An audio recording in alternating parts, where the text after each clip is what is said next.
host, Peter Sterne. Tonight, we'll be taking a stern look at media coverage of Indian country and the way that journalists write about Indigenous issues in the United States. We'll be talking to Jenny Monet, a journalist who founded the email newsletter Indigenously. Jenny is an enrolled member of the Laguna Pueblo Nation who's been covering Indian country for more than 20 years. Jenny, thank you so much for joining us. Hi, Peter. Thanks for having me on your show and congrats on it. Thank you. So this episode is about Indian country. So I guess the first question I'll ask you is, what exactly is Indian country? Well, that's a good question. And I think it's a great entry point because I think when people hear the term Indian country, they have an idea, but they're not really sure. And the answer is that there's actually two ways to respond to that question. One is that it actually is a legal term of art. Indian country is used in our treaties and what we would describe as our modern day treaties, a lot of federal law and policies. And you can always tell the difference of when it's being used in the most formal federal sense, in that the I is capitalized and the C is lowercase. And so when you see that referenced as Indian country, it's often in quotations, and it's meant to indicate that it's a legal term of art to indicate the federal lands, of which comprise of roughly 324, I believe is the approximate number of Indian reservations, tribal trust lands across the United States, and the 574 federally recognized tribes in the United States. And that includes 229 in Alaska, which only has one reservation in the state, but that little piece of reservation land would be considered Indian country based on the tribal trust relationship that tribes have as sovereigns to sovereigns with the federal government. Now, on a broader scale, in generalization, Indian country, big I, big C, what you see oftentimes used in headlines or in news articles that are speaking generally about Indian country in terms of tribal affairs, politics, other matters such as the coronavirus, when we're using it in a more broad sense and not speaking specifically to any particular reservation, say urban Indian affairs, that would be used as a broader scope of Indian country. And so I guess first talking about the more narrow definition, the sort of legal term of art. This is a legal term that the federal government uses to classify essentially federal land that is controlled by tribes on reservations, or that there's some agreement between Indian tribes and the federal government regarding this land? Yeah, I think the best way to approach the legal term of art question is to kind of roll back the view a little bit and look at the structure that we have as our family of governments in the United States. So I think most people are aware that we have federal governments and we have state governments, and our news feeds have almost entirely circulated around all of those structures of those two governments. Certainly within states, we unpack that for municipalities and villages and townships. Well, what almost always has gotten ignored and forgotten about is the third tier of government, the third sovereign, and that's tribal. And the most immediate example I can give to you of that is the CARES Act that we saw unravel from the coronavirus in March through May. If you look at that story, particularly of the allocations that were set aside for the federal government and the states, Indian country was completely forgotten about. We had to actually, there was a lot of lobbying at the last minute to make sure that tribes were written in for the $8 billion CARES Act that eventually was set aside for tribal governments. But I mean, we were not written in the first draft. And that's pretty common when you look at a host of laws and policies, say, for instance, labor laws. So often some of the labor laws that play out in cities and county governments, there's a big question mark about whether or not they apply, say, for instance, at tribal casinos that operate and employ both Native and non-Native employees, and those kind of issues get raised in courts and in complaints a lot. And so, I think that that's the easiest example I can give to you, is that the CARES Act actually had to be fought to get that same kind of parity, when in fact tribal governments are on the same equal type of playing field when it comes to being seen as sovereigns. The only difference is that the trust relationship between tribes and the federal government don't typically involve the United States, or excuse me, states, individual states that they're in. So there are 574 federally recognized tribes spread across 35 states in the United States. And in those individual states, the states aren't overseeing tribal matters with the same kind of respect of the sovereign to sovereign relationship that tribes have with the federal government. And that's because of the treaties. That's because of the type of non-intercourse act that was established in the colonization of this country, one of the first laws that was established in the United States.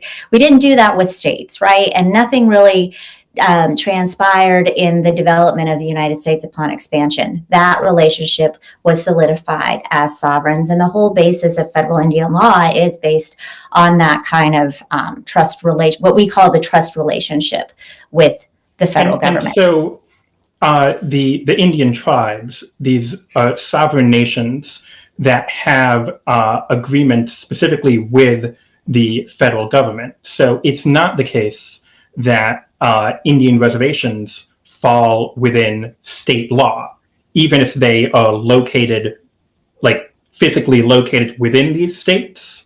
They are not subject to the state law. That's mostly correct. I mean, and I think that one thing important to understand that trust relationship is that tribes still are good neighbors in the states that they're in. So for instance, gaming has really solidified that kind of neighborly relationship with tribes. In New Mexico, where I'm from, where I'm a tribal citizen of the Pueblo of Laguna in New Mexico, when the Sandia Pueblo became the first state, or the first tribe in the state to build its casino, it was really kind of seen as a model for other tribes in the region and how it was going to engage with the state of New Mexico with regard to its gaming compacts, how taxes were going to be rolled out and shared. What was that kind of marriage going to be to have the state's first major big casino, which is, if you've been to Albuquerque, New Mexico, you know that the Sandia Pueblo is just on the outskirts of Albuquerque. And so to have, for the first time, entertainment, gaming coming into a community, how is that going to impact the fabric of the community, the social life, and all of the other aspects that come with it, right? Policing and community engagement and other matters. And so the tribes really became good stewards in that. And to this day, New Mexico has one of the most healthiest relationships as a state with its tribal governments in terms of understanding its sovereignty, respecting that sovereignty. And with that has come, understanding the steps of communicating with tribes, receiving their consent whenever tribal lands are involved, tribal rights are involved. And oftentimes in some of the more marginalized states, like I'm thinking in the Dakotas, where we're seeing the Dakota Access Pipeline development play out, all too often consent is just completely ignored. And some would argue deliberately so. So again, just kind of in trying to understand the relationship that Indian nations have with the different governments, I think that, Indian reservations are often associated with gaming and gambling because they are not subject to the state laws. It's sort of seen as an exception. But beyond that, I feel that people generally think of Indian reservations as being closer to municipalities, where they have like exceptions from some state laws, but otherwise they're still like part of that state. But do you think it's more accurate to look at it as though these are almost individual states of their own? I think that tribes are so diverse that what you've just described, Peter, could be described to some tribes. And I'm thinking in that kind of respect, more or less what we've seen in the more colonized tribes, if you will, which are what we see as the 5 tribes in what is today Oklahoma. And I put them in that frame of reference in quotations, colonized, because they have always been called the 5 civilized tribes for a reason, because they have latched on to a lot of colonizing ideals, including how they ran their governments. I mean, this is predating Oklahoma statehood in the late, in the 1800s. And so even today, you see those tribes, those 5 tribes in Oklahoma, which really are centered around the historic McGirt decision, which we saw last year, which restored treaty rights to the tribes. Those governments have consistently operated on a more advanced level that I think mimic municipalities and state governments more than anything, in terms of the structures of how their executive branch, how their branches of government fall in terms of 3 branches. I'm thinking of the Cherokee Nation. They have an executive, judicial, and legislative branch that functions quite well and has been in effect for longer than a century. And so they are representing of a more advanced form of government. And then if you were to look at maybe the polar opposite end of that, I'm thinking Alaska, where these are villages that fall under a very drastically different set of colonial origins in terms of how their governments were formed and structured. Before the Supreme Court this year is a case that will look at how that colonization came to be under these very bizarre constructed corporations called Alaska Native corporations. Basically, 12 regional, what are called arms of these governments, these tribal governments, that basically kind of dictate a lot of big issues like healthcare and economic development for the tribe. But at the end of the day, the tribes are still, these villages are operating in quasi sovereigns. And so it's this weird in between that if you were to put them alongside, say, that like a government like the Cherokee Nation, they would be vastly different. And so I think that when you look at the fact that Indian country is not this monolith, that there's not this one homogenous kind of way of how it functions. For instance, not all tribes have casinos, less than half do. And even among those that do operate casinos, there's a percentage of them that are situated far away from any kind of populated city or community to which, their revenues, just because you're a tribal casino running tribe, that doesn't mean that you're making a lot of money off of it all the time. There are certainly those that are very wealthy, but I mean, there's just a lot of dynamics that go in. And I think that once people really understand the geographic diversity of Indian country, that becomes very clear. And obviously, we talked a little bit about the gaming, the casinos, and there is sort of that, that stereotype, I think, of those tribes that do, almost seem to use the lack of state law as a loophole to allow developers to build casinos and then, get a lot of revenue from that and do become very wealthy. But obviously, it's not just the case that, sovereign Indian tribes or nations are allowed to build casinos or sell cigarettes. These things that are seen as almost loopholes from state law. There are lots of other, I guess, regulations and laws that they can have related to their relationship with the federal government. So what would be other, I guess, laws or regulations that I feel like I'm not really explaining it well, but no. Things like hunting rights, water rights, mineral rights. Like, what does it mean to be a sovereign nation and not just, a private community that is part of a state? What are these rights that are so important for these sovereign nations to preserve? Well, I think if you look back before, the late 60s, early 70s, right? Sovereignty was a concept that was not what we see it and know of it today as this self-empowering tool for Native nations to build themselves off of. It was very much a paternalistic society. Government was largely making the rules up, and might I add, making them up as they go along.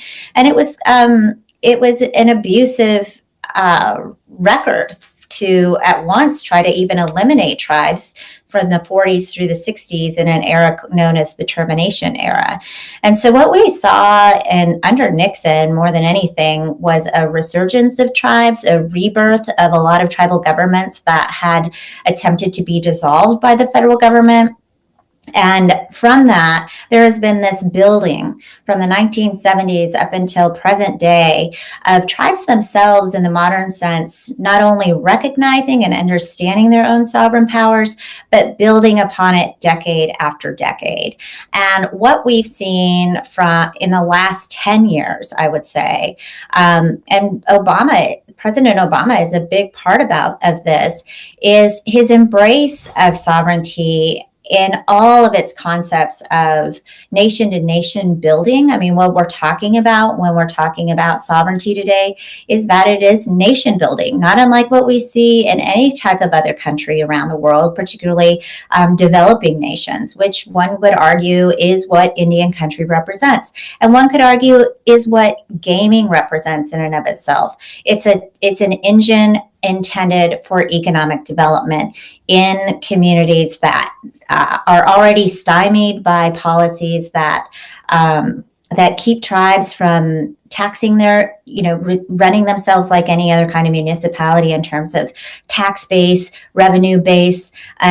Tribes are hindered from that by policies that have been enforced by the federal government in large part to oppress tribes. And so when gaming came along, and I find this really interesting, there's scholarship that's rising to really critically look at gaming, and that prior to the Indian Gaming Regulatory Act of 1989, there was actually a lot more freedom for tribes to benefit from their own gaming operations that were operating unregulated at the time. I'm thinking of old bingo operations like in California, and there's one in Maine in the Penobscot Nation that was doing very well. And once regulations started coming in, it was actually seen as a rollback, as a restriction on the kind of freedom that tribes were able to have. And that just is one more example of the federal government kind of having their grip on tribal affairs at every turn. And another example of that, a long legacy of that, has been natural resource extraction. Another way, one of the few ways that tribes have been able to actually generate wealth on their historic treaty lands by what lies beneath it, right? So where I come from, Laguna Pueblo, at one time in the 50s and 60s, we were home to literally the largest open pit uranium mine in the world, not just in America, but in the world, known as the Jack Pile Mine. And at the time, it was seen as very controversial because there were other Pueblo communities nearby who were vehemently against it. There was deep concern about what the environmental impact would be, not only the impact on our culture and our tradition. And, Laguna ended up restoring the land as close to its original foundation, but it took a long time to do that, and there was a lot of hardship in between that. And so, these stories of economic development are very much a part of the sovereign timeline of Indian country itself, understanding where its strengths and its weaknesses lie. And I think that what's fascinating right now when we're looking at, say, for instance, a new era of Deb Haaland entering the fray, in leading the Department of Interior, the main agency that has been so abusive to Indian country. I just think that there's real hope and promise to kind of rethink things in a way that truly sees upon the sovereignty of tribes in terms of generating their own economic interest and their own sovereign destinies. Because I think that right now it seems like tribal sovereignty is primarily thought of or used as an exception to sort of federal or especially state regulations and laws, as opposed to being seen as sort of its own affirmative thing. It's not so much that tribes are setting their own laws and actually creating their own ways of life, so much as it's they are able to rely on sovereign legal concepts to be exempted from other laws. And then, of course, sometimes even that is not respected. I think there is not a general kind of understanding, including in the media, that tribes are sovereign entities that do have the right to determine whether or not, say, a pipeline should go through their land. Well, there's definitely anti-Indigenous sentiment. I mean, it's alive and well. You can read several court briefs. I'm thinking Brackeen is among the leading one that we're still waiting for a ruling to come down in the U.S. Supreme Court. But the Brackeen case is a case that centers around the Indian Child Welfare Act. And what the Indian Child Welfare Act is it's a federal law that is intended to keep Native American children within Native American households as opposed to being adopted out to non-Native families. And that was in response to what otherwise was an organized effort in the 60s, in the 50s and the 60s, at the time when the federal government was terminating tribes, dismantling tribes. They were also systematically working in new ways to take away their children. When boarding schools were already in the mix, well, they found another way to do that through these organized adoptions. And there's these fantastic, and I say fantastic in the sense that they've been archived, these incredible hearings that have been archived from the I think they were the early 70s, right on the eve that the Indian Child Welfare Act is being considered and enacted. And they're crushing and they're heartbreaking because they're just one more story in the colonial American timeline of child separation, and child separation happening from within Indigenous communities and families. And so, the point I was making around that is that we're now before the Supreme Court with this, what could be another landmark decision facing Indian country that is looking at whether or not to overturn that act.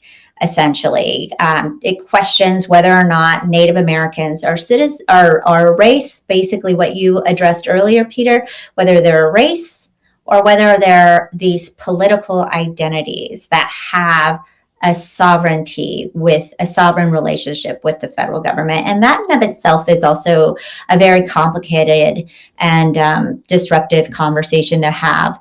But it's one that, and it's because of its roots in colonialism, right? I mean, the way that Native identity is parceled out is not unlike, looking at pedigrees of dogs and horses. It's the most complicated and race-based and,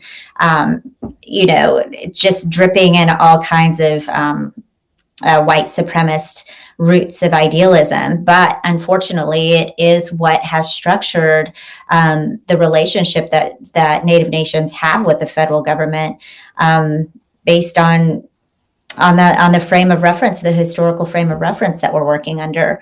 And so I'm not sure that I totally answered your question, but I know that what you were getting at was actually where I was kind of seeing some kind of cross-reference to. Yeah, I think that's so important, that case and that idea of whether Indigenous nations have the right to control where Indigenous children get adopted to. Is it if they're just a race, then they might not have that kind of legal authority.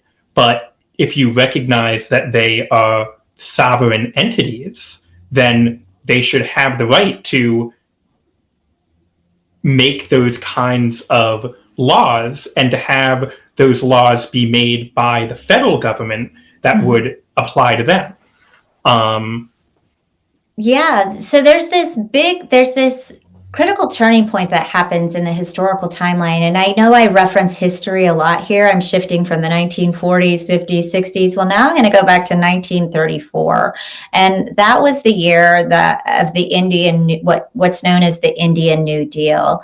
And the Indian Commissioner at the time came up with this plan to basically shift the whole tables on how the federal government was working with Indian country. It fell on the heels of an era that of forced removal of tribes, of assimilation attempts on their identities, sending them through boarding schools.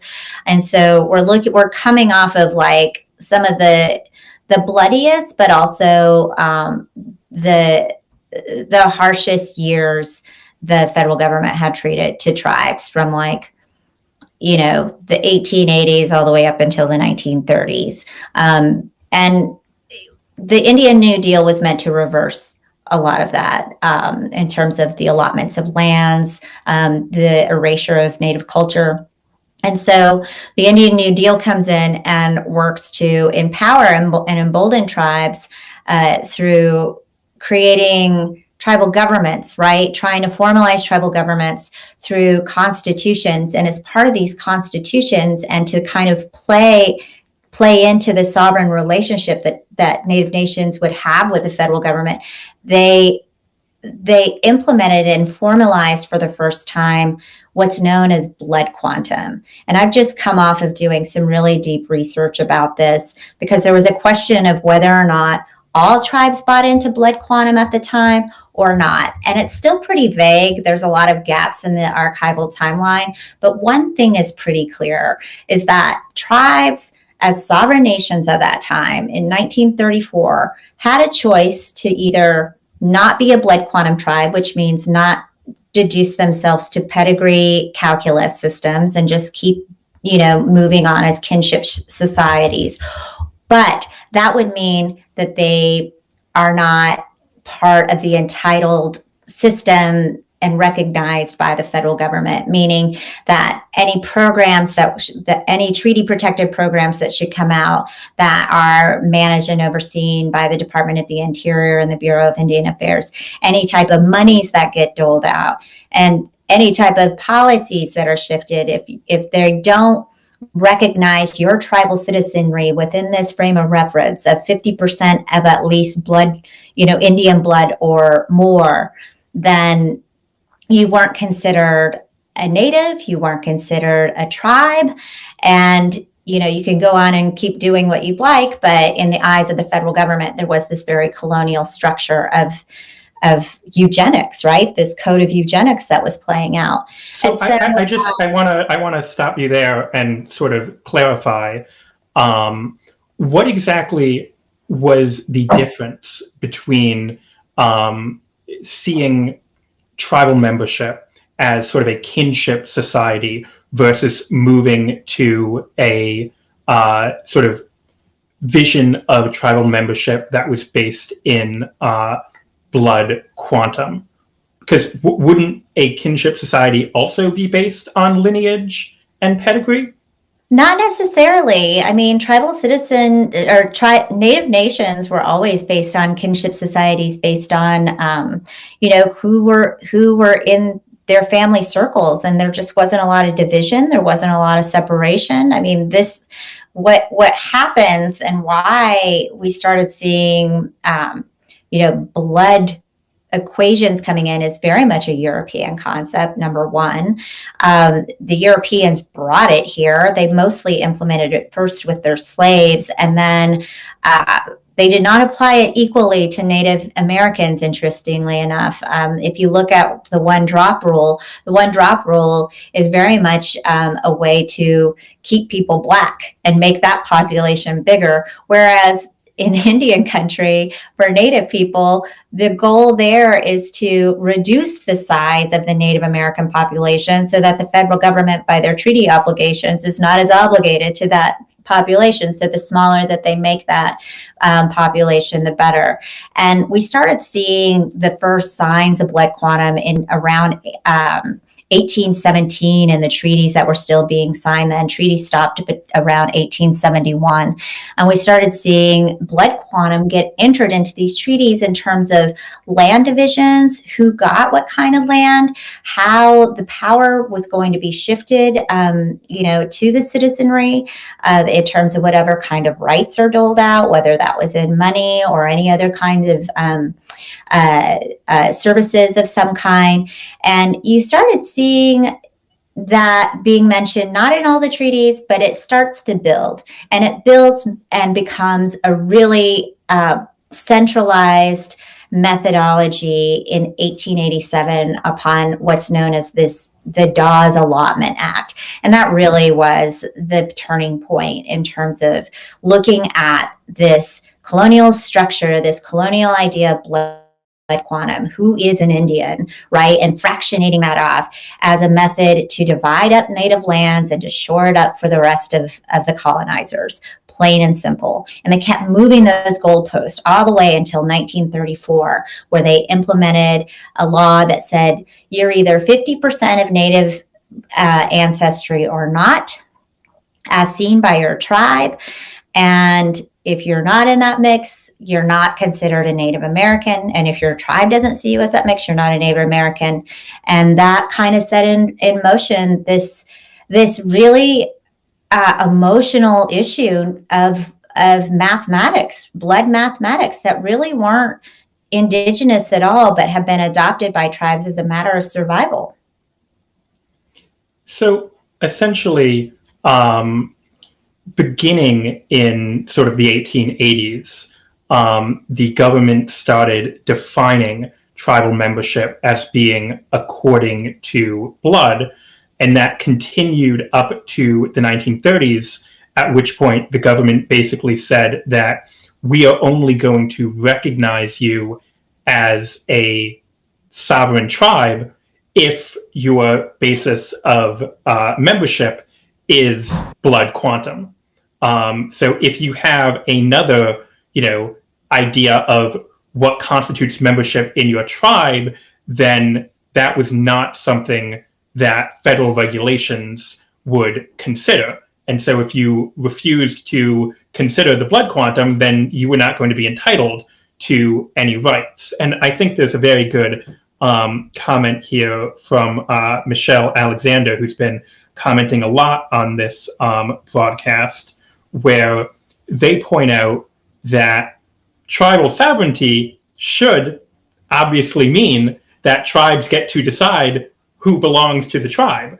It should not be based on what the federal government requires. If you actually respected the sovereignty of each tribal nation, you would respect what they choose to consider tribal membership. But starting in the 1930s, you had the federal government saying that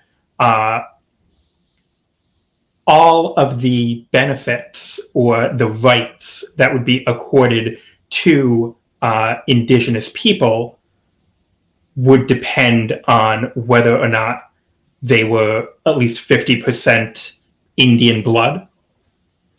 Oh, let me clarify. So Michelle's absolutely right. Like, a true sovereign would mean that they are respected to set their own membership guidelines. And that actually is the case today. There was another historic lawsuit that happened in the 1970s called Santa Clara v. Martinez. And that was a landmark suit because it was largely seen as upholding those sovereign rights for a tribe's right to determine its own citizenry. And that has set in motion tribes to reduce that 50% blood quantum if they wanted to a lower degree. Why a tribe would want to do that is because there is actually something known as bleeding out. I mean, you could essentially blood quantum your tribal citizenry out of extinction. There's actual audits that get taken across Indian country that tribes examine on how their their generational longevity has to exist. I mean, it's a real issue, and it's one that's fueled by all kinds of emotions. And not every tribe is the same in terms of their how they determine their lineage. And their citizenry. I'll go back to the Cherokee Nation. They are what you would call a lineal descent tribe, which means that they allow anybody who can prove an ancestor on their base roll, which is that complicated Dawes roll that I was telling you about, that fractionated all the people and the land back in 1887. That is the base roll for the Cherokee Nation. My tribe, for instance, is we have a 1/4 base roll based on the matrilineal line of our mothers. We're a matrilineal society, and for a long time we were at 1/4, and now we were at half, and now we're at 1/4. And there's always been consternation for people to even lower it from 1/4 now to an 1/8, which would have allowed my nephew to be a tribal citizen, of which he's not. And so these are the real dynamics that I think a lot of people don't realize and recognize when we start talking about who is a Native American today, who is a tribal citizen. I'll go back to referencing my nephew. I mean, he's very much Native. He grew up knowing his Native songs and dances, and yet he is not a tribal citizen of the Pueblo that his mother belongs to. And so and there's just a lot of hardship that comes with, I think, as Native nations mature and they are equally embracing their sovereignty.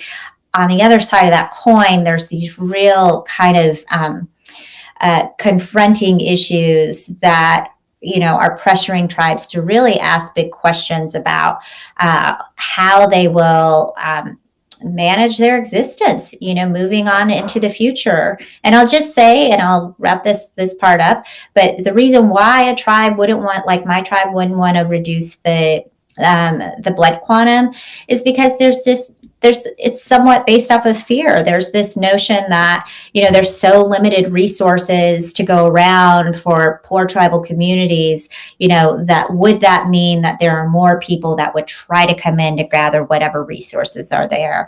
And I'm not saying that that's even a universal reason, but, for instance, the Cherokees, they represent one of the largest tribes in the United States based on that lineal descendancy. And there's a lot of consternation with that. And so I just want to clarify that court case that essentially reaffirmed tribal sovereignty. Did that give tribes the right to decrease the amount of blood quantum necessary for enrollment while preserving, like they still had to define it in terms of blood quantum, or did that allow them to define it any way they wanted, such as any lineal descendant? Any way they wanted to, as long as they have a tribal citizenry role that they can communicate that to the federal government for services. Whenever the DOI, BIA want to dole out how much housing money to give, how much Indian Health Service money to allocate, right? These are the equations that come into mind. Yeah, and I mean, what you were talking about before, this sort of concern on the one hand about, you don't want to let in sort of too many people, and you also don't want to exclude people who clearly are part of the tribal community. I think that there is sometimes a stereotype. I don't know if it's as common in the US, just because I honestly don't think anyone thinks about it, but I'm really interested in like Canada, because I feel like Canada is a country where like people seem to actually know that Indigenous sovereignty is a thing, and it's something that is discussed in politics.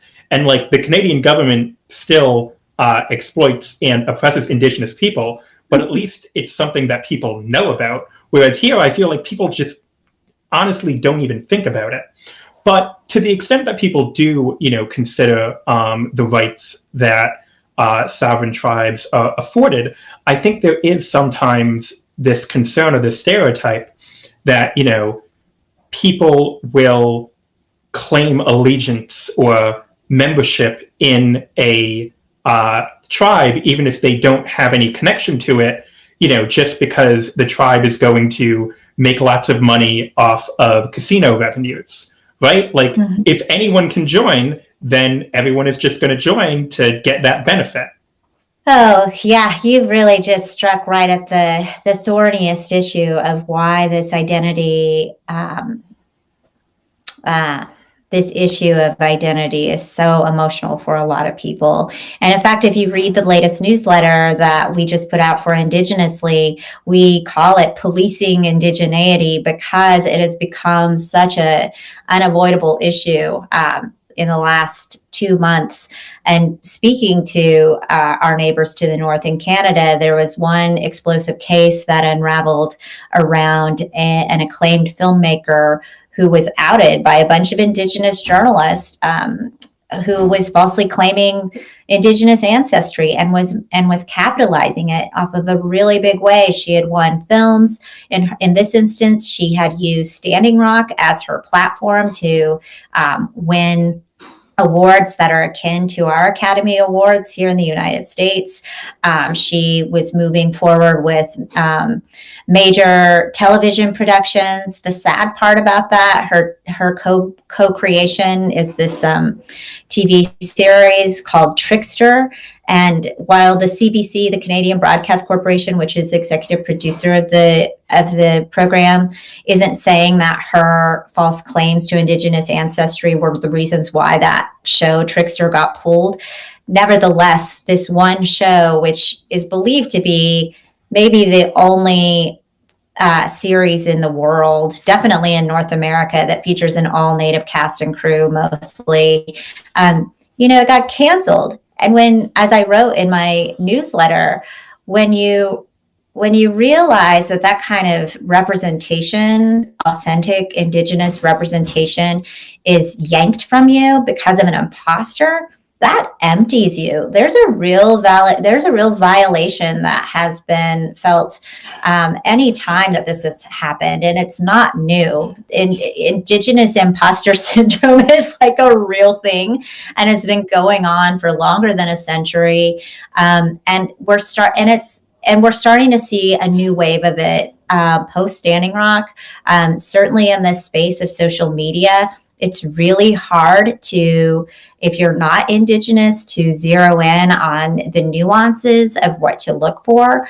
And I think that as people grow more hungry to yearn to learn more about the Indigenous narrative, to understand it, there are many traps to fall into in terms of not knowing who to trust, not knowing what information is valid or invalid, because the fakery is so rampant. And it's so rampant because for a number of reasons. It's bizarre that a lot of people just want to be Native American. Case in point, the U.S. Census has two figures that it projects for Native American identity.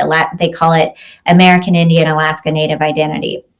And one is a major inflated figure. In the 2018-19 last count, it projected something like 6.2 million Americans identify as American Indian Alaska Native with other races. And then when you look at American Indian Alaska Native alone, which is just that identity, that number is almost cut in half at 2.6 million.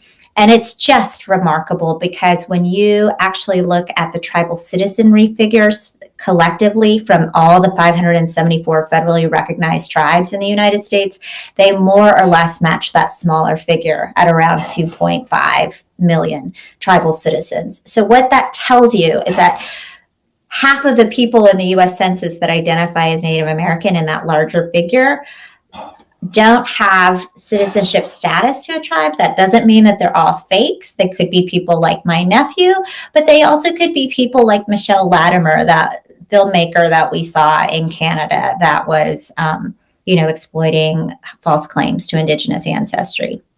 It's complicated.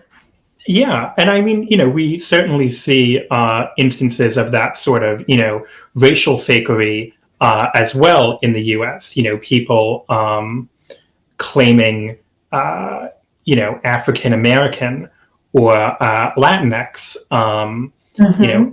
ethnicity, even when they are just white. But one thing that I think is interesting about indigenous identity is the fact that it's not just, an ethnicity. Like it is a political status. So it would seem to be difficult to fake since, I mean, there is a list of enrolled members of indigenous tribes. So if you claim it, how, like, can't they check the list? Well, the problem is, particularly here in the United States, there isn't really any real protections or, let's say, a punishment for somebody for faking their ethnicity. Where we've seen indigenous fakery breed mostly is in academia.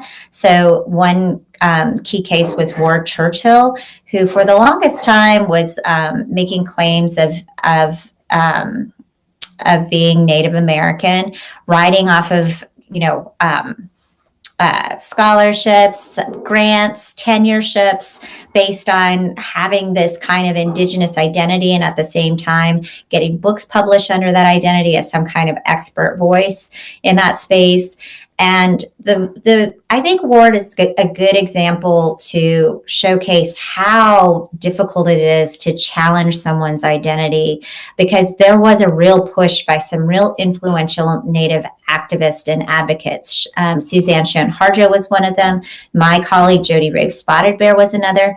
And these are hard fights to wage. They stir a lot of hard feelings. The backlash is met with a lot of harshness. And in the end, what ended up leading to Churchill's demise wasn't identity claims, but rather claims of plagiarism over somebody else's native work, which actually, once it intersected with everything else, it ended his tenure as a professor.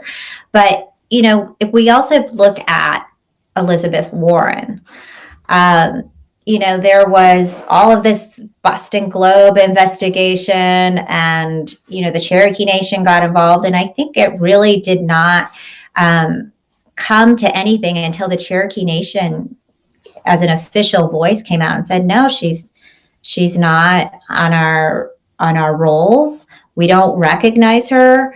It was only then that you really started to see Elizabeth Warren roll back a lot of her most vocal statements of, what I always love, what fakes always say is that, well, I know who I am, and you can't tell me anything different.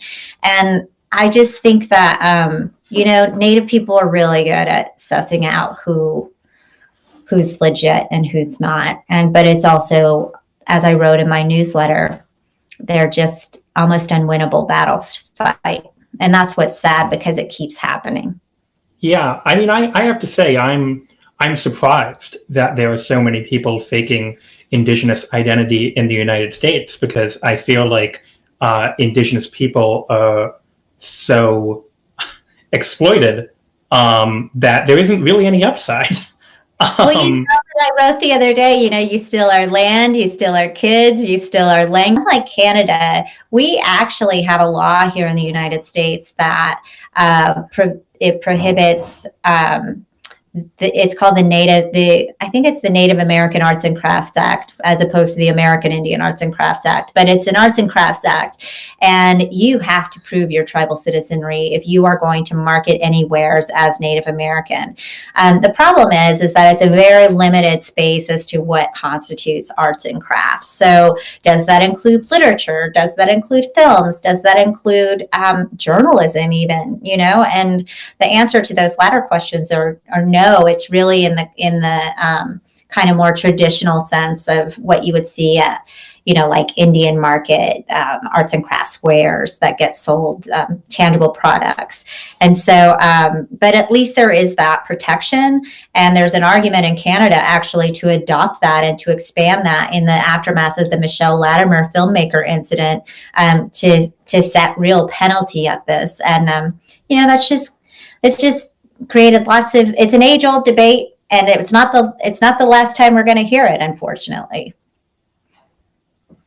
And I still feel like, at least in the US, there is a sense of, people claim like Native American identity, because there's a general sense of Native American as being this kind of all-encompassing identity, as opposed to identifying people by membership in specific tribes or nations. Do you feel like that is changing? Has it changed in the 2 decades you've been doing this journalism? No, sadly, no. I think it's one of those. It's one of those issues that everyone knows they have to deal with. It's kind of like climate change, right?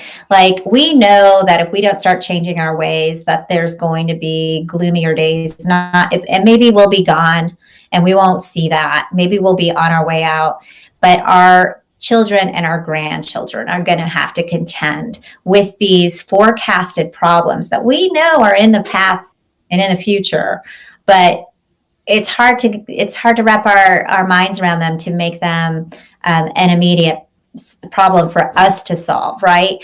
And that I look at in the very same way as what blood quantum is, and what this lineage problem is, and identity issues. And I think that as our Native nations embrace their sovereignty, because we're starting to see that. We're starting to see nation building growing at a really lovely, remarkable pace. I think that there is going to be a real era where we're going to start embracing this issue. And I think that we're starting to see the really nascent stages of that. And I think that these two Supreme Court cases that I was telling you about, the one about the Alaska Native corporations, which questions what constitutes an Indian tribe, and the other, the Brackeen case about the Indian Child Welfare Act, about who is an Indian, right? Those are two centralized questions in these very big, important lawsuits. I think that is what is going to bring these issues front and center, my predictions. So I guess talking about, journalists, especially non-native journalists, what would be some advice you would give them when writing about issues that touch on Indian country or indigenous issues? Like, for instance, should people never say Native American or Indian and always specify the specific tribe? Yeah, we have on Indigenously's Instagram, we have some allyship tips on how, like, some of these more frequently asked questions about how to approach Indian country as someone new and feeling their way around. And there's a lot of different ways to talk about Native peoples. I've just said Native peoples. You could also use Indigenous peoples, Native Americans. The term Indian is really used more in treaty language. That is really what, as I said, the term Indian country is more of a term of art. Indian is very much a federal term of art. And you don't really hear that getting used in the everyday, certainly not in the journalistic space, unless it's rooted in that kind of federal sense. And then it's always so respectful to address someone among their Native nation identity, of their nationhood. So I'm Laguna Pueblo. If someone wanted to introduce me, they'd say Jenny Monet, tribal citizen of the Pueblo of Laguna, or Laguna Pueblo, as opposed to just saying Native American journalist. And so that's always very respectful. And then there's just a lot of other, I think, Indian Country 101 facts that you can glean if you go to Indigenously. It's indigenous_ly on our Instagram, but there's a little link. There's our little Instagram story that we preserved, which gave the 12 days of Indigenous Peoples Day. And every day we gave a little tip on how to enter our world. One of them talks about our treaties, how to understand us as sovereign nations, looking at us as a citizenry, as a political identity, not races, and all of these kind of fun facts that I think just kind of peel back a very introductory layer of who we are. And again, I'll ask, have you seen any change or any progress on that in the last 20 years, or not really? In the last 20 years, in terms of rolling back citizenry, or how people address us? Yeah, in terms of how people address you, and particularly in how journalists and how media writes about indigenous issues and sovereign nations. Yeah, thanks for asking that, Peter, because I've been covering Indian country for as long as I've been a journalist, which this year marks 21 years. And I got my start covering the Four Corners as a young reporter working for a CBS affiliate. And I have to say that my first real political lesson of understanding Indian country, as opposed to understanding who we were as a res kid growing up, understanding our political identities, came in this very fiery kind of coup-like takeover on the Hickory Apache Nation in just outside of Dulce, New Mexico. And there you had basically a political standoff between two tribal leaders who felt that they both had rightful claim to be the leader of the tribe, and that's where you really started to see a difference in a lot of things for me as a young journalist. I was in my early 20s at the time, maybe 20 years old, and I remember being very confused as to why there weren't any authorities coming in when one of the candidates was armed with his own basically small army of guards, and he took over, literally stormed through the tribal headquarters building and took it over. I mean, that doesn't get more coup-like than that. And I really was, it forced me to understand power, positions, structures of power, and who was responding to the nation at the time, who wasn't, and why. And it was the first time I ever really received clarity in terms of understanding the term internal tribal matter and when the government would intervene. But certainly you had a lot of the municipalities in and around Dulce, New Mexico, off of the Jicarilla, Farmington, Aztec. Those cops who I had relationships with as a young journalist, they said, "Oh no, that's out of our jurisdiction. We never go over there." And so it was just a real lesson for me on a very basic level. And so you asked today, I put that into that context in terms of like where people's awareness is 20 years later. I don't think so, because if that were the case, we would not have seen the surge of stories marveling over the extraordinary lopsided rates of which Native American women and girls are going missing and are murdered. That whole movement known as Missing and Murdered. And that is steeped in jurisdictional crime, right? I mean, we're talking about reservation-based and border town crimes where Native people live. And at these high rates, you're seeing deaths that are unsolved of Native women, or disappearances that, are outpacing others. And so that in and of itself, I think we can bookend those two reporting experience of mine. I've just come off of reporting off of violence in Indian country. And I've not really seen a lot of people understanding that jurisdiction, what Sarah Deer, she's Muskogee Creek and an attorney and a professor, what she has coined the maze of jurisdiction of Indian country. But is that sort of independent jurisdiction a good thing, that you don't have state police trying to enforce state law in Indian reservations? Like, it seems like the problem with violence in Indian country, and I, correct me if I'm wrong, but is the issue that there is violence on reservations among indigenous people that the state police will not investigate?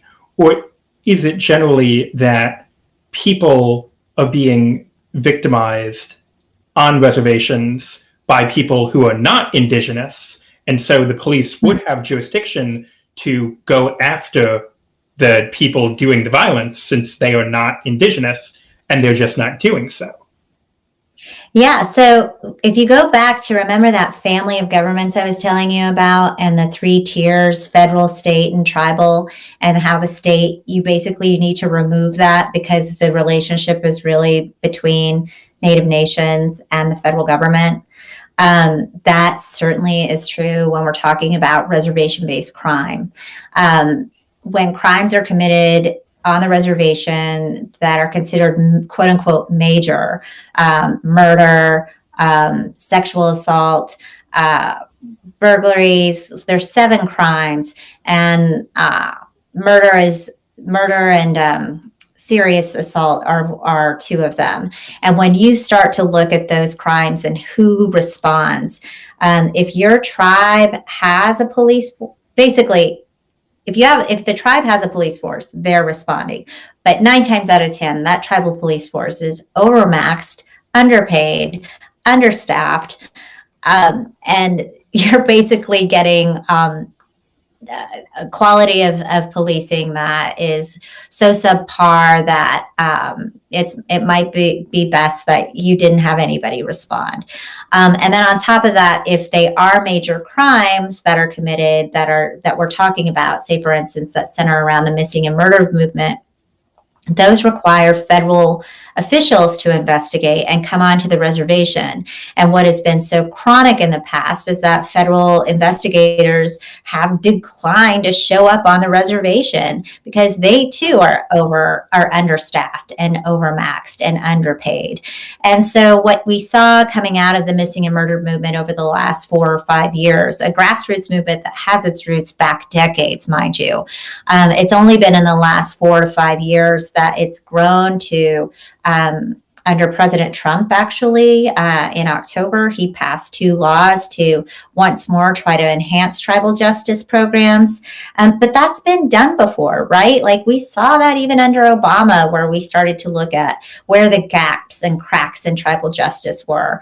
And I hate to say it, but like I think we're not done yet. There's a lot of work to do, and there's a lot of learning still left to do to understand how, when these crimes are committed on reservations, who responds, what are the best ways for tribes themselves to manage their own tribal justice? Because at the end of the day, the sad story of tribal justice is that it was taken away. Tribes had a way to control their own justice until once more, systems of colonization dismantled those rights of justice to tribes. And so largely, there was one hearing I was in, a missing and murdered hearing in December of 2018, I believe, where the Navajo delegate Amber Crotty was speaking to a Senate committee and said, you know what? We're at your mercy. The federal government dismantled our right to manage our own tribal justice. So until you guys are going to give that back to us, we're basically at your mercy. And I think that best sums it up right now. So do tribes have the, rights to set up justice systems and adjudicate disputes that happen within the tribe? They do. The problem is they don't always have the money to do that. So there's a few options for tribes. So if you have the funding, you can operate your own tribal courts. I'm not sure what the percentage is of how many tribes actually operate a tribal court. Not all of them do, but they all have the power to do that. Problem comes down to funding. And then once you have your tribal court system running, there are ways to maximize it if you wanted. The Violence Against Women Act would allow, for the first time in the modern sense, for tribes to prosecute non-natives in their court for domestic violence cases that happen on the reservation. That's when I go back to that jurisdictional maze about how tribes can manage their own tribal justice versus whether or not they need to rely on the feds to manage it. The Violence Against Women Act was seen as a very empowering act for Indian country in terms of exercising tribal justice on their own terms. but it costs money. And so you have a very small amount of tribes that are able to do that within their tribal court systems, because it costs money to have the right kinds of lawyers and prosecutors and people to follow up on those cases and police officers. So that's very much a part of the nation building. And then there's another extension for tribal justice called the Tribal Law and Order Act, which allows tribes to really embolden their tribal courts to prosecute other cases, other major cases in their tribal courts, mostly native on native.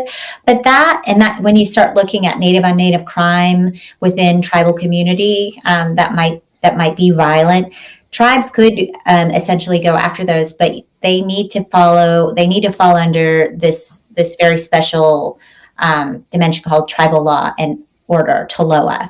And that also costs money. And so you have very few tribes who are who can afford to pay to play, basically.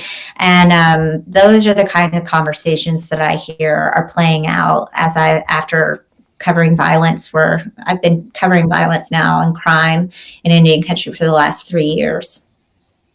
And would it be possible for tribes to go back to, indigenous systems of justice, as opposed to just, copying sort of European systems or the systems of the feds or the states? I mean, it feels like, we've obviously seen so much activism among people, criticizing policing practices, criticizing the widespread criminalization of people. So is there a movement to do more like restorative justice or, non-traditional forms of justice within tribes? Well, you asked very good questions, Peter, because the answer to that is yes. There's actually a really good film. It's called Tribal Justice by Anne Makepeace.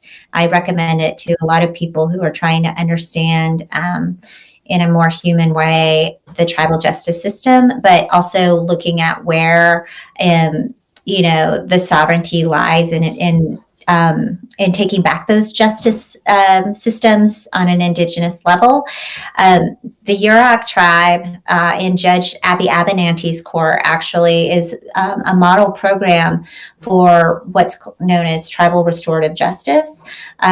And if you look at it, it is really intended to move away from, the structured system of incarceration and punishment, the sentences that we give, that we see in correction society all the time.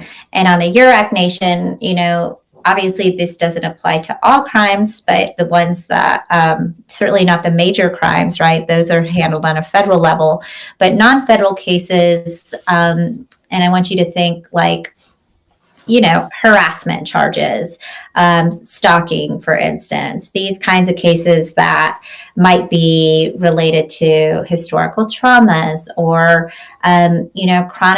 chronic addiction that could be seen as modes of self-medication over treating that historic trauma. There's this notion of looking at these societal problems in a way that frame it in that reference, that these aren't just problems that have evolved from nowhere. And Judge Abby is really coming at this in a restorative way where tradition and culture is the medicine to heal some of these societal problems, as opposed to institutionalized incarceration. Because as we've seen, that doesn't really solve problems, and oftentimes our people have been so misunderstood in this way that they should never have been institutionalized in the first place. And I guess there is a large population of indigenous peoples who do get caught up in the criminal justice system outside of reservations and off of tribal land. Is it fair to say that, indigenous people is are a population who are often criminalized, along with like African American or Latinx Oh, very people. much so. Yeah, I mean, I think the most evident of that, in my opinion, is in Alaska. Alaska Native men represent, I think, they're 9% of the population as a total in the state, but in the prisons, they're 15 to 20%. And so Wow. when you look at that in terms of, you know, what's leading to that, 9 times out of 10, it's unique kinds of cases that are evolving out of these very remote Alaska Native villages where these villages are unpoliced to begin with. And so then you have the way Alaska is set up, because remember, I told you there's only one reservation in Alaska. And so what you have are basically isolated Native communities that are policed only when something bad happens and a state trooper flies in this case, they're state troopers that respond to crimes. They fly in, and there's not a whole lot of balance in terms of the judicial process that plays out. It typically just goes in a pretty uniform method that a crime gets phoned in, police show up, and someone's going through the court process and ending up in jail. And I think the reporting on that hasn't been done yet to the extent where it's deserving. But I have to say that there was a COVID outbreak in the Wasilla prison in Wasilla, Alaska, where the majority of or the largest, most represented population in there were Alaska Natives per capita, and it's just really sad because I know a couple of inmates who've gone in and out of there and did not deserve the extension of their punishment to be in a medium security state prison for as long as they were. And they could have benefited from a restorative justice program. It seems like one of the main sort of issues, that we keep going back to when talking about Indian country is lack of funding.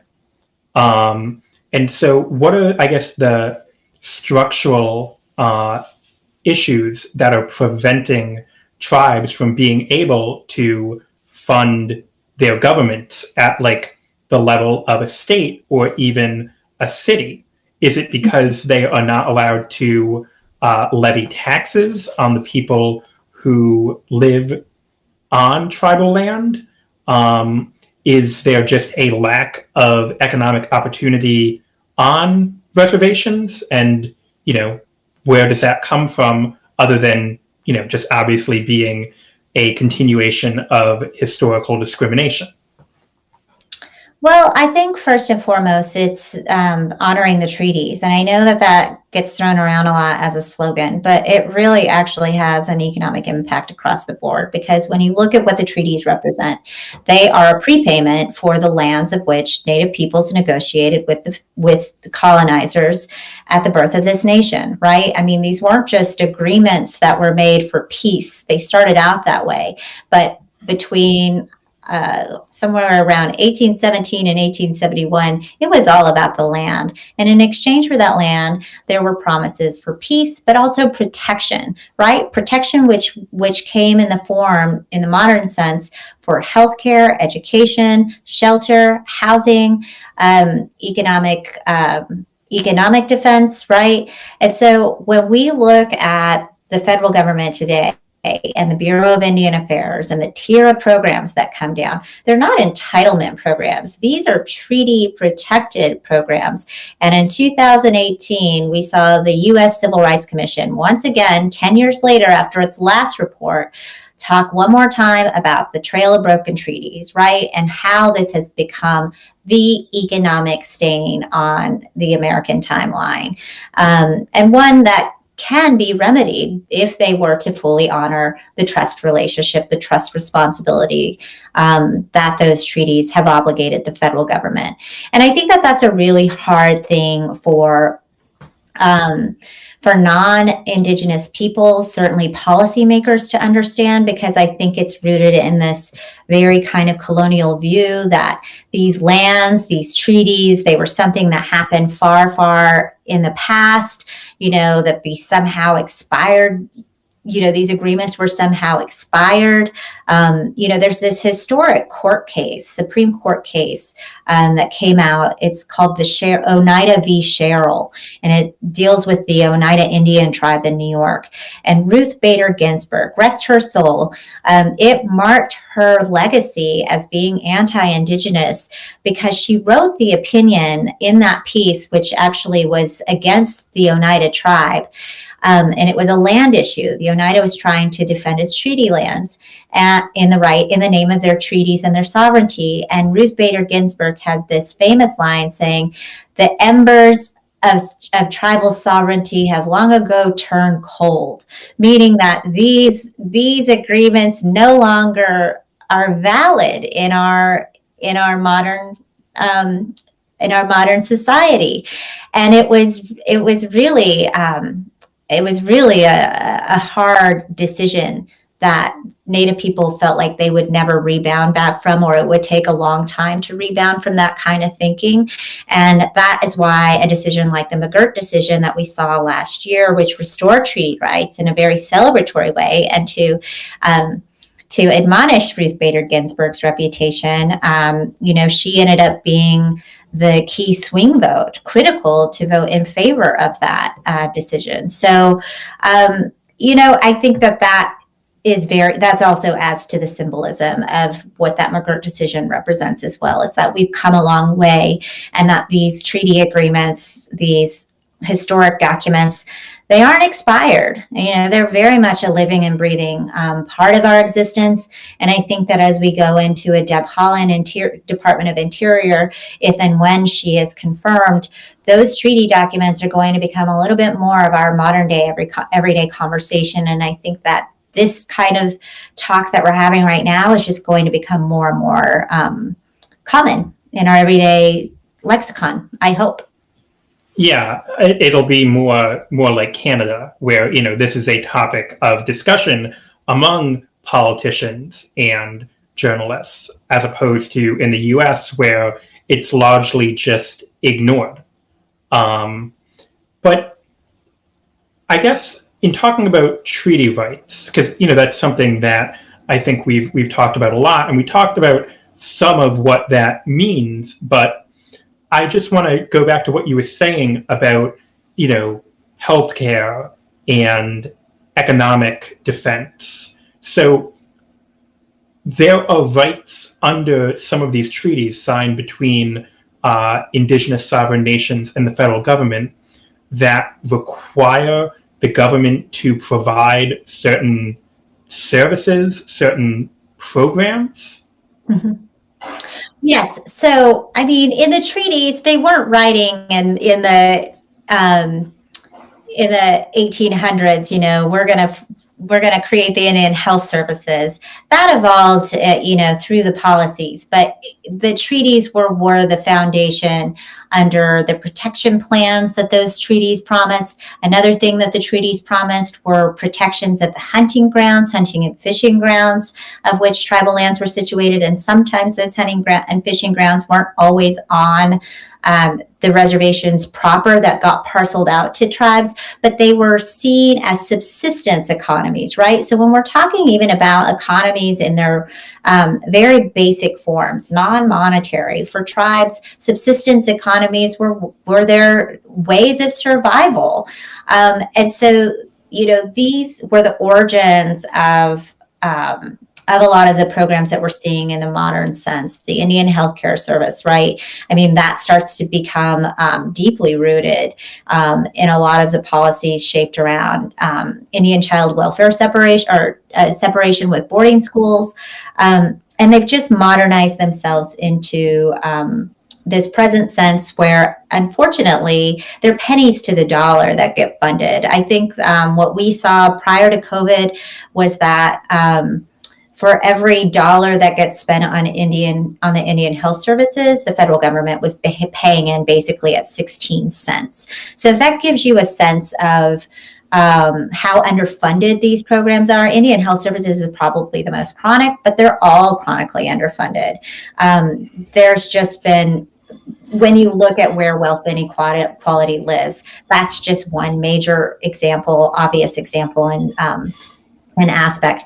But another one, and I think this is more relative to a lot of slave, or rather, Black inequality wealth, when we look at the inequality wealth gap involving African Americans.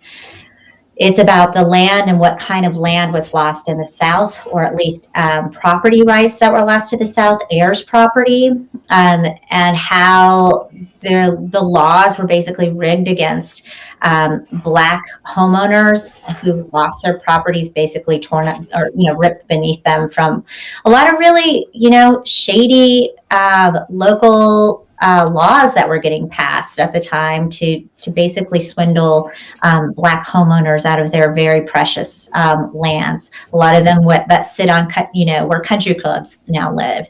And so when you look at land itself as a derivative of wealth inequality, where the wealth gap originates, I mean, it doesn't get any more clear than that than in Indian country. And I don't think that there's been really the kind of hard scholarship that needs to be done in that space. You're starting to see a little bit, but it's because it's very complicated. I mean, the way that tribal trust lands have been so fractionated, they actually call it fractionated land, because as I'm even a recipient of fractionated land, when allotment happened, they did not, like the heirs property of that got changed. Like, there's no wills that get written that that wills land over to one family member to the next in Indian country. It's largely, if it's federal land, if it's federal trust land, it's largely parceled up by the federal government.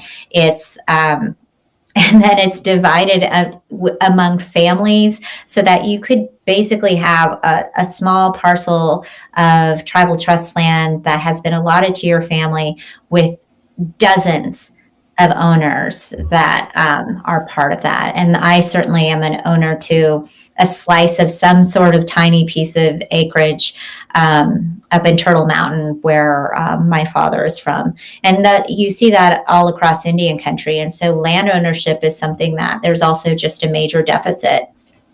So land ownership is parceled out by the federal government, not by tribal governments or institutions?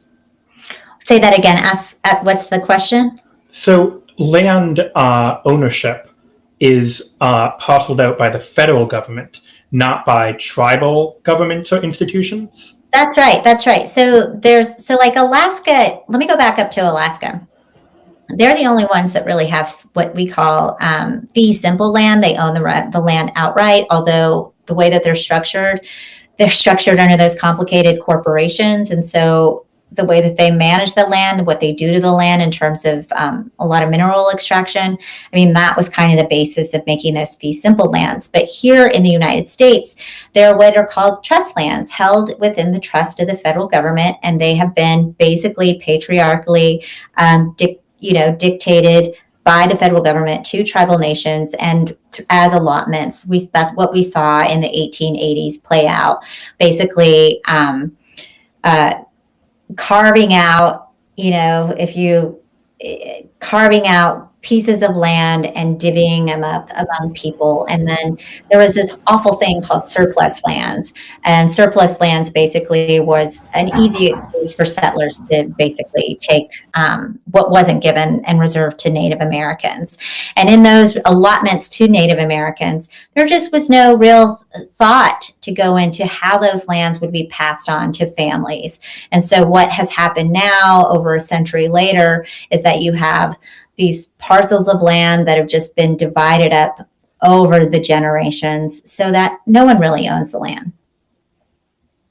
They're still tribal trust lands, but they're not familially, they're not owned by a family. Does that make sense?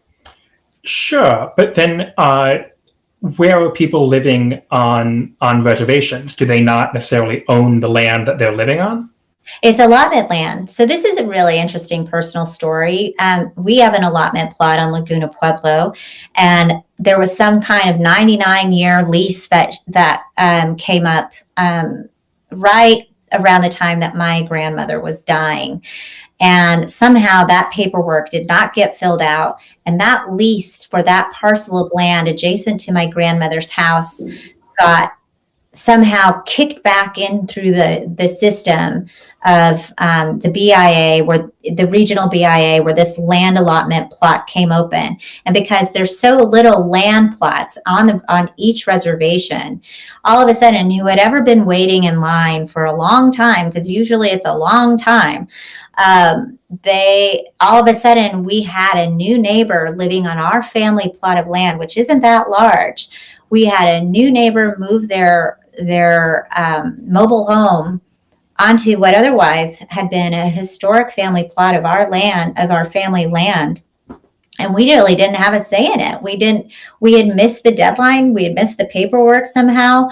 And there was nothing we could do about it, because we didn't own the land. If we had signed the paperwork to secure it, we might have been able to prevent anyone else being there. That was the notion, but we didn't do that. And so today what you see is this historic property where you have my grandma's house and her two sisters' houses on the plot. And then this third party, I'll just say, living in this mobile home who we don't have any relationship to at all, other than that they're other tribal citizens, but we don't know who they are. Or we do now, but we didn't when they moved in.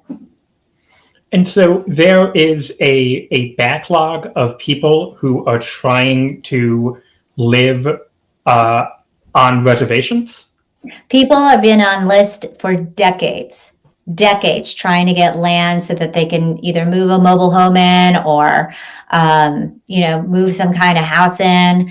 There's so little land, and then there's so many restrictions on where one can build. And then there's complications, because it's not like it's all one connected piece of land. There's something called the checkerboard effect across these tribal trust lands. So that because of those surplus lands I was talking to you about, so if you have the plot, if you're looking at a puzzle, and then you take off pieces of the puzzle, and then those little gaps of the puzzle, those little islands represent, non-native trust lands, basically some ranchers' farmland, right? You see that a lot in the Dakotas. You see that a lot on the Navajo Nation. You've got these checkerboard regions that aren't native.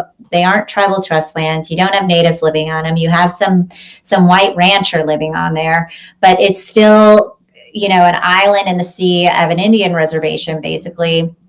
And that's all based on these wacky land laws that were happening, after in that allotment period between the 1880s and 1930s. And so what it does, my point is that it's complicated, like where the land is available, even for someone to, if they wanted to move a house in, to live on. It's just very limited. And then if you have these 99-year leases, right, like the one that my grandmother had, chances are that they're being renewed and signed up for, I'm not really sure how long the leases are today, but these leases are intended to be generational. And those are leases between the people living on the land and the BIA, the federal government. That's right. And so do the majority of people who are enrolled in tribes live on reservations, or because there's so little land, they have to live off the reservation? That's right. That's exactly right. I mean, there's so few options even if one wanted to live on their reservation. And then on top of that, they would have to be pretty self-sufficient, because there's not a lot of jobs. There's not a lot of work to go around. And so, and for my Pueblo, and I think for a lot of tribal communities, you see roughly half of the tribal citizenry living on the reservation, and the other half scattered around, the world. Most often, a large population of every tribal community live near hub communities, border towns, or hub cities. So, like major cities like Phoenix, Albuquerque, Minneapolis, those are major native urban Indian cities, what we call urban Indian cities, because they center around a lot of Indian reservations in the Great Lakes in the Southwest. And that in large part is because of the need to migrate for economic reasons. And then if you even if you're an enrolled member of a tribal nation and you're living in a city, then you're not, you have to, you're like a citizen of the state, right? Well, you never lose your tribal citizenship, right? I mean, even if you're not living on your reservation-based homelands, and remember, not all tribes have reservations. There are 574 federally recognized tribes, and there's only 324 Indian reservations in the United States. So that means that there's a percentage of tribes that don't have federal trust lands protected, right, as Indian reservations. And so, but that doesn't mean that they're not tribal citizens. That doesn't mean that these tribes don't operate tribal governments or have tribal offices. It just means that their geography is a little bit different and probably more embedded in municipalities, but they still function and have and exercise as sovereigns with the federal government, and are seen as sovereigns in the eyes of the federal government. So in that vein, like Native Americans, tribal citizens are essentially citizens of their nation, their tribal nation. They're citizens of their state of which they live in, and they're citizens of the United States. So they have this tri-citizenship. And, in that citizenry, particularly in border states. I mean, if you're going through, this is always a fun exercise for a lot of natives. They like to take their tribal citizenship card and use them in federal spaces, like at airports and at the borders, because they are seen as essentially the utilitarian federal IDs, and they should be respected as such in that citizenry. And so even if you are not on a reservation, if you're an enrolled member of a nation, you have access to those treaty rights. You have access to the programs that those treaty rights guarantee. But there's something like, I'm trying to remember how many urban Indian clinics there are. I think there's like a couple dozen urban Indian clinics across the United States, and they are designed to respond to the urban Indian population, those tribal citizens that have flocked to cities across the country simply because of, for economic survival reasons that, or other matters, to which they no longer live on their reservations, or for, whatever. People come to cities to go to school, like Albuquerque, they move to the city to go to school or for jobs or any other number of reasons, but that doesn't take away their tribal citizenry. And in fact, the Indian Health Services, for example, has built into that reality to respond to large urban populations. But it does seem like it would be more difficult to exercise sort of judicial sovereignty if there is no reservation. Because, the local police won't go onto the reservation, but if you're living in a city, even if you should not technically be subject to that jurisdiction. Yeah, I agree with you. I mean, you're hitting at something that I'll just go back to healthcare as a really good example. So healthcare in Indian country has been urbanized. And let me just roll this back to remember I was telling you about that period between the 40s and the 60s where the federal government was trying to eliminate tribes in that era called termination. Well, at the same time, what they were doing is they were luring a lot of tribal citizens to urban cities. It actually had another name. It was called relocation. And in that period, there was an act. It was called the Relocation Act in 1954, I think. And and in that act, it was intended to be seen as an economic development project that would take natives from the reservation and place them in some kind of trade school, and from those trade schools and urban cities, give them employment. Minneapolis is a relocation city for urban Indians, where I interviewed one who was was he the son or the son? He was the son of an air conditioner repairman who left the Red Lake Reservation for Minneapolis, went to trade school, and made his living as an air conditioner repairman in Minneapolis and raised his family off of it. And it's only recently that his son, is back on the reservation and doing economic development in a way that's more tribally sensitive. And I think that when you're looking at a city like Minneapolis, that's also a unique city, because there's this housing division. It's the only urban Indian housing division in the United States. It's called Little Earth. Some people call it the urban res, because it's the only housing program like it that you have to prove your tribal citizenry if you can live in that Section 8 housing. Very much like Section 8 housing that we see in Chicago or in New York, right? That kind of affordable housing. That's the only tribal housing program that exists in Minneapolis, largely out of the American Indian movement, who was demanding those kind of rights due to the housing shortages that were happening at the time in the 60s because of relocation. But you didn't see that take place anywhere else, not in Albuquerque, not in Phoenix, not in LA, not in San Francisco, all these cities that have large urban Indian populations. And in large part because the advocacy wasn't there. And I think at the time, you also saw that the federal government didn't see that they had trust obligations that didn't exist on trust lands.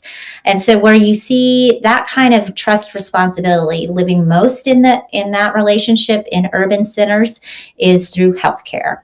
And so you have urban Indian health centers pretty much in some of the most populated urban cities where Native populations are largest, and Alaska being one of the most vibrant health systems. And I say vibrant, meaning the structure of which it runs has actually been written about a lot as one of the model programs of how universal healthcare could work here in the United States. So it gets, it's a model that I think hasn't been explored yet either.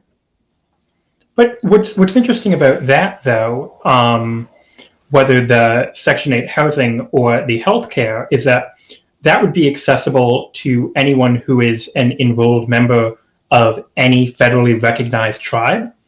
So it doesn't seem like it is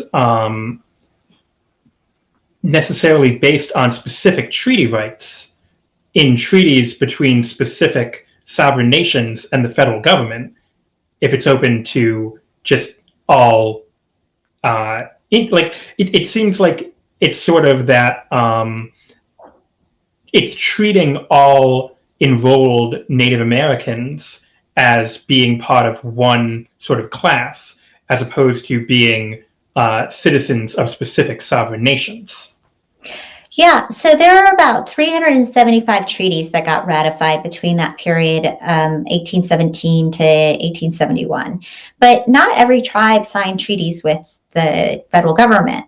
That doesn't mean that those treaty rights aren't extended to all of the sovereign nations with the relationship that it has and that trust relationship. So for instance, Laguna Pueblo, my tribe, we're not a treaty tribe, but that doesn't mean that we're excluded somehow from any of the other treaty protected programs linked to healthcare, housing, education, gaming. It's universal because of that trust relationship of the federally recognized tribal system system is universal. And so when you're looking at urban Indian healthcare, actually, it's imperfect in many ways because it has a kind of cap limit on in terms of like who can access the certain services that are there. It's mostly based off of geography. So, for instance, I live in Santa Fe. There's an Indian health hospital a few blocks from where I live, but I can't get certain services there because it's out of my coverage area. And it takes me through this maze of another maze of jurisdiction in terms of the healthcare. If I want to go get my eyes checked or if I want to go get my teeth checked, I have to find a way to get to Laguna, to which is a transportation barrier for me because I don't own a car. I have to find a way to get to Laguna, which is a 3-hour drive or 2.5-hour drive, to get those services at our tribal clinic. And so it's imperfect in many ways. There's a lot of bureaucracy. And I think that, what you're saying is like, if it's available to every Native, that's partly true. Again, like the rest of Indian country, it's just not homogenous. And there's a lot of, differences and variances. But in general, it's fair to say that there are certain BIA programs that are accessible and available to anyone who is an enrolled member of a federally recognized tribe. And then talking about, I guess, especially reservations, that is a more sort of individual relationship that a tribal government would have with the federal government in terms of like what rights they would have on the reservation. Yeah, I think, like I said, it's different for every tribe, and every tribe is developing at a different stage. I mean, if you really look at the network of Indian country, we're independent little nations, right? We might have a lot of similarities, and certainly when you go region by region, the Native nationhood is going to be a lot more similar for those regions. All the 19 pueblos in the state of New Mexico have a lot of the same similarities versus, say, a lot of the Plains tribes for the Great Sioux Nation. They're dealing with their Native nationhood development at a very different pace. And so, when you get into those different regions and when you really get on the ground and you start to see what they are, what those differences represent, that's when you really start to see how each tribe manages their nation building in different ways and their relationship with the federal government in different ways. And that comes across in every aspect, in every way: education, housing, jobs, crime. And I mean, the list just goes on. And building infrastructure. I mean, I think a big part of what we're seeing and what we'll see coming out of the Navajo Nation, certainly with all the attention they got out of in confronting the coronavirus, is the light that was shine on their infrastructure system regarding their water systems, their sewage, an issue that was not new. I mean, for Indian country, for Native people looking in, when we saw the surface of the lack of plumbing on the Navajo Nation and realizing the impact that had in dealing with the pandemic. These were not revelations for us, and they've come with understanding that in building infrastructure, it's not just building a house. If you wanted to solve the housing problem, you have to build the roads, you have to build the plumbing system for the house. I mean, it's building everything from the ground up. And I think that a lot of outsiders looking in don't realize that there's the real basic building blocks that still have to be addressed in a large part for a lot of our communities. And again, just we talked about it a little bit earlier, but in terms of where the funding comes from, the federal government has some of these programs that it makes available to Indigenous people. And then does the federal government directly fund tribal governments do tribal governments, do they receive any tax revenue, or does it all come from, revenue sources like gaming or hunting or fishing or mineral rights? Mm-hmm. I don't know of any tribes that are gaining anything from tax revenues directly, although there's a very interesting conversation in the aftermath of the McGirt decision, because of the empowerment that it's restored to the Muskogee Creek Nation over the jurisdiction. There's discussion now, very progressive, forward-thinking discussion about how tribes themselves could tax their own citizens, which isn't happening anywhere. And it's just a really unique and new and emerging concept to consider as ways for tribes to generate revenue for their communities. But those economic engines have been limited. As I mentioned before, I mean, the essential economies to tribes have been rooted in their subsistence economies to the earth and the land, right? I mean, there's subsistence economies to hunt and fish and farm and harvest on their lands.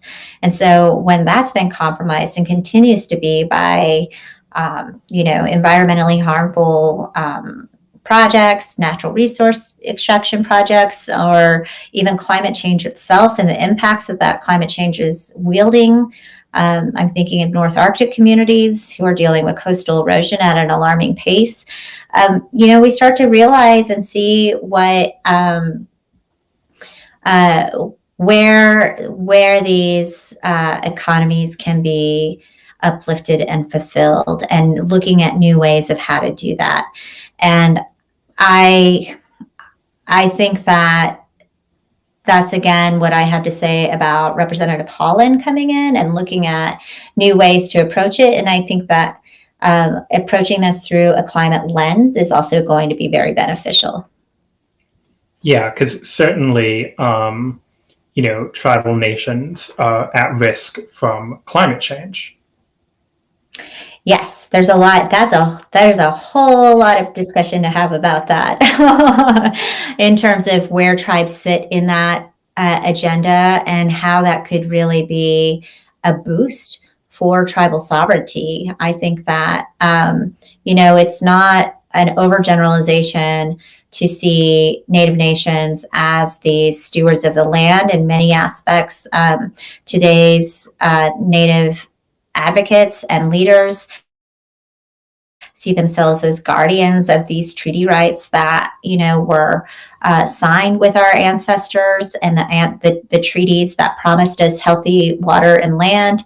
And that's what you're really seeing, in fights like the Dakota Access Pipeline. It's not just over an oil pipeline. It's over the promise that those lands, the water, was going to be protected and not threatened. And you can't fish in waters, right? That promise that you were always going to have healthy streams to fish in and hunt in and to survive off of.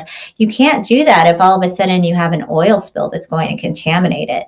And those kinds of arguments that are upholding treaties today, they're really starting to have a really interesting impact in the courts in ways that a lot of other climate justice arguments we have not seen being argued in these cases around courts. And so I think that's also going to be an interesting development. And so, in general, are these reservations engaging in subsistence practices? Are people regularly hunting and fishing and farming? They'd like to do more of that, but unfortunately, there's just this steady, there's always been a steady challenge to tribal hunting and fishing rights. We saw that in the 60s. There's this very explosive, very Standing-like-esque militarized response to Native people enforcing their treaty rights to hunt and fish in the Pacific Northwest. It was known as the Fish Wars, and it was a treaty stand, one of the first modern treaty stands that we saw. And I think it's emblematic of the kind of treaty stands that we're seeing around the pipelines, but also what's happening up in the North Arctic, as I mentioned the extraordinary number. There's something like 30 some odd villages, Alaska Native villages, that are facing coastal erosion due to rising sea levels. There was a case in Kivalina versus ExxonMobil that tried to challenge ExxonMobil as complicit and responsible for damages, so they could seek damages to move their village from their eroding island.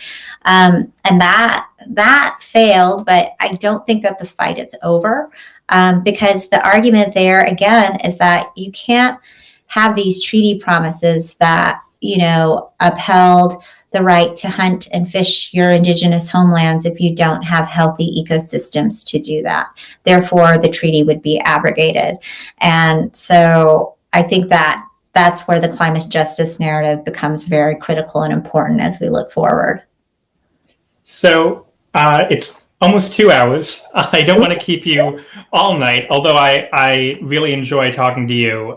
You're so obviously knowledgeable about all of this, and I think you're really doing a real service by explaining it to me, and I hope to my viewers. I think this is something that everyone in the United States needs to know more about, because indigenous communities and sovereign tribal nations are an integral part of the United States. And it's something that most people don't even know about, that these political entities exist, and that so much of, a good portion, not the majority, but a good portion of the citizenry in the United States is an enrolled member of a tribal nation. And this is a whole dimension of what the federal government does, and it impacts state and local environments and ecosystems, natural ecosystems, but also political ecosystems. So I think it's very important for everyone to understand, and I think it's particularly important for journalists to understand, because if you're reporting on issues and you live near a reservation, or you live near historically where a sovereign tribal nation, even if it doesn't have a geographic reservation, but where it resides, then these are issues that are going to come up. And so you should have background knowledge of what does it mean to be a tribal nation? What does it mean to be a member of a tribal nation? What are treaty rights? What are the BIA programs?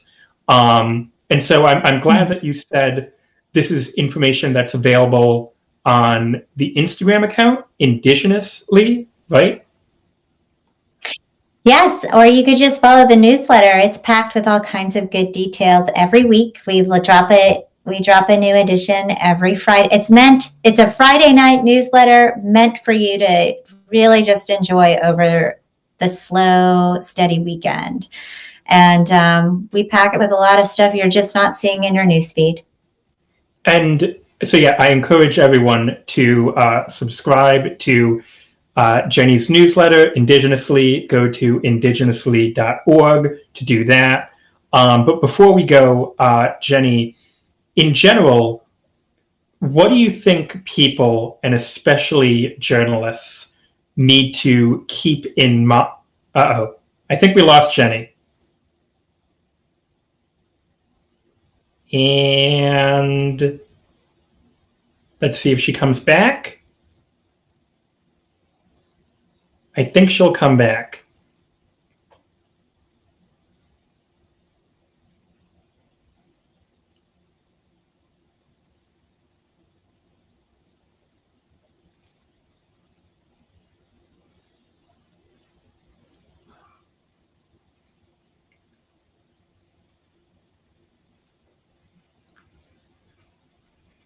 All right, we'll wait a little bit longer. In the meantime, go to indigenously.org and subscribe to Jenny's newsletter, particularly if you're a journalist in the United States. Because as I said, it is so important for people who live in the United States to understand the situation of indigenous people. And not just, I feel like there's a lot of media coverage of indigenous people that is, it's so tragic, their circumstances. but it's important to understand these political entities, these sovereign tribal nations. And that is why I've been so happy to talk to Jenny, and why I would encourage you to learn more about this and subscribe to her newsletter. Unfortunately, it looks like Jenny's connection has dropped, so she won't be able to close out the show. So I will just thank everyone for being here, for participating in the conversation. Michelle Alexander at Native Graffiti, thank you so much for your commentary and questions. Everyone else, I will be back with another episode of Stern Look in 2 weeks. We're probably going to be moving to a every 2 week schedule instead of a weekly schedule due to the difficulty in booking guests every week. But thank you for watching the show. Remember to subscribe, join HAPS if you have not already, and I will see you in 2 weeks.